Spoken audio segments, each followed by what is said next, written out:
اگلا سوال ہے، ایک تھا نقلی سنی، سلام کے بعد کہہ رہے ہیں کہ شاہ اسماعیل شہید کے بارے میں بتائیں کہ وہ کون تھے، کیونکہ دیوبندی کہتے ہیں کہ وہ دیوبندی تھے، اردیس کہتے ہیں کہ وہ اردیس ہو گئے تھے۔ دیکھیے شاہ اسماعیل رحمۃ اللہ علیہ، یہاں آپ نے شہید لکھا ہے، پہلے میں اس بات کو واضح کر دوں کہ کسی کو تعین کے ساتھ شہید کہنا درست نہیں ہے، الا یہ کہ اس پر کوئی دلیل ہو۔ اگرچہ علماء حسن ظن رکھتے ہوئے کسی کو شہید کہتے ہیں، تو حسن ظن کی بنیاد پر شہید کہا جاتا ہے، لیکن صحیح مسلک اور صحیح مذہب یہ ہے، صحیح منہج یہ ہے کہ ہم کسی کو بلا کسی دلیل کے شہید نہ کہیں، اللہ کی ذات سے امید رکھیں کہ وہ شہید کا درجہ پائیں،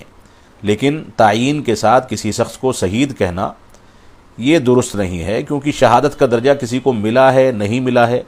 وہ اللہ بہتر جاننے والا ہے، ہمیں دعا کرنی چاہیے۔ تو پہلی بات تو یہ ہے، اور یہی مسلک امام بخاری رحمۃ اللہ علیہ کا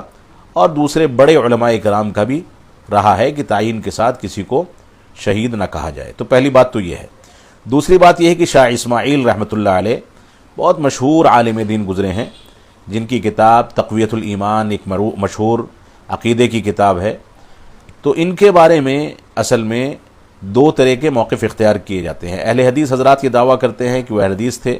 دیوبندی حضرات یہ دعویٰ کرتے ہیں کہ وہ دیوبندی تھے۔ اس سلسلے میں تفصیل ہے، وہ اصلاً دیوبندی تھے، لیکن وہ قرآن و سنت سے قریب ہونے کی وجہ سے کافی حد تک بہت سارے مسائل میں دیوبندیت کو یا حنفیت کو چھوڑ کر کے قرآن و سنت اور سلف صالحین کے منہج سے قریب ہو گئے تھے، لہٰذا ان کے عمل کے لحاظ سے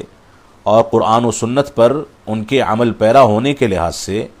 اور ان کی زندگی کے مختلف مراحل اگر دیکھے جائیں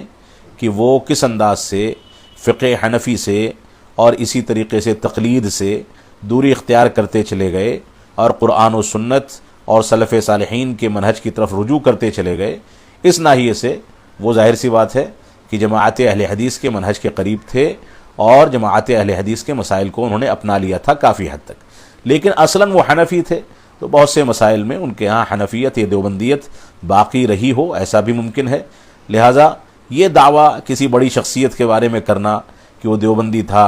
یا فلاں شخص ایسا تھا، یہ ہمارے لیے حجت نہیں ہے۔ ہمارے لیے حجت قرآن و سنت کے دلائل اور سلف صالحین اور فہم صحابہ ہے،